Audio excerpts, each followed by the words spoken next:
Hey folks, Wednesday morning. Pretty quiet start to the day. Not a lot going on in the markets in the overnight session. Flat across the board. That said, the big news yesterday was the Dow Jones. Dow Jones breaks 30,000 for the first time on a big 1.5% move. Again, seeing a lot of strength in these markets as of late. Yesterday, no exception. The other market that we're seeing exceptional strength in yesterday was the oil market. Look at that big move in oil, back up above $45 a barrel in WTI.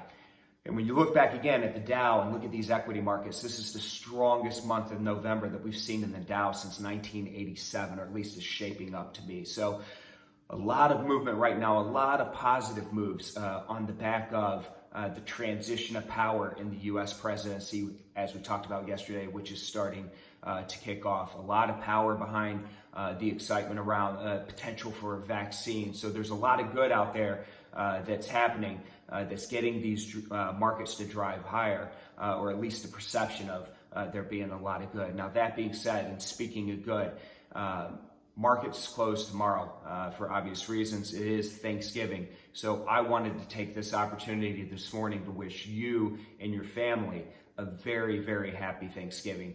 And we, all of us here at Nadex, are grateful to have each and every one of you a part of our respective lives and a part of our organization. So again, from the bottom of our hearts, we want to say thank you.